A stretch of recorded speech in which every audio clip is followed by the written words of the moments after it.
മറ്റ് പ്രമുഖ കമ്പനികളും ഐഫോൺ മാതൃകയിൽ വില കുറക്കാൻ നിർബന്ധിതരാവുമെന്നാണ് ടെക് വിദഗ്ധരുടെ അഭിപ്രായം.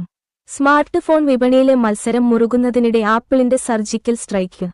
ഐഫോൺ 16 മോഡലുകൾക്കാണ് വൻ വിലക്കുറവാണ് പ്രഖ്യാപിച്ചിരിക്കുന്നത്. വരാനിരിക്കുന്ന ഉത്സവ സീസൺ സെയിൽസിൽ വിലക്കുറവ് വലിയ നേട്ടമാക്കാമെന്നാണ് ആപ്പിൾ കണക്ക് കൂട്ടുന്നത്. ഐഫോൺ 16 8,000 രൂപയുടെ കുറവാണ് വരുത്തിയിരിക്കുന്നത്. വിലക്കുറവ് ബേസ് മോഡലിന് മാത്രമല്ല എന്ന പ്രത്യേകത കൂടിയുണ്ട്. സ്റ്റോറേജ് കൂടിയ മോഡലുകൾക്ക് വിലക്കുറവ് പ്രഖ്യാപിച്ചിട്ടുണ്ട്. ഐഫോൺ 16 ബേസ് മോഡലിന് 77,900 രൂപയായിരുന്നത് 8,000 രൂപ കുറച്ച് 69,900 രൂപയാക്കിയിരിക്കുന്നത്. മുമ്പ് ഐഫോൺ 15 ലോഞ്ച് ചെയ്ത സമയത്തും 77,900 രൂപയായിരുന്നു ബേസ് മോഡൽ വില. എന്നാൽ ഐഫോൺ 16 വില ഒറ്റയടിക്ക് 8,000 രൂപ കുറച്ചതോടെ സ്മാർട്ട് ഫോൺ വിപണിയിൽ മത്സരം കനത്തു.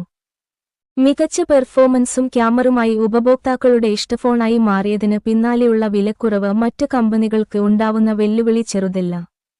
മറ്റ് പ്രമുഖ കമ്പനികളും ഐഫോൺ മാതൃകയിൽ വില കുറക്കാൻ നിർബന്ധിതരാവുമെന്നാണ് ടെക് വിദഗ്ധരുടെ അഭിപ്രായം. ചെറിയ കോണ്ടന്റ് ക്രിയേറ്റേഴ്സ്, വിദ്യാർത്ഥികൾ എന്നിവരെ ലക്ഷ്യമിട്ടാണ് ആപ്പിളിന്റെ പുതിയ നീക്കം. വില കുറച്ചെങ്കിലും ഫീച്ചറിലോ സ്പെസിഫിക്കേഷനിലോ യാതൊരു കോംപ്രമൈസും കമ്പനി വരുത്തിയിട്ടില്ല എന്നതും ശ്രദ്ധേയമാണ്. A18 ചിപ്പിൽ തന്നെയാണ് ഫോൺ ലഭിക്കുക. ആപ്പിളിന്റെ ഈ നീക്കത്തിന് ഉപഭോക്താക്കൾക്കിടയിൽ വലിയ പിന്തുണയാണ് ലഭിക്കുന്നതെന്ന് ശ്രദ്ധേയമാണ്.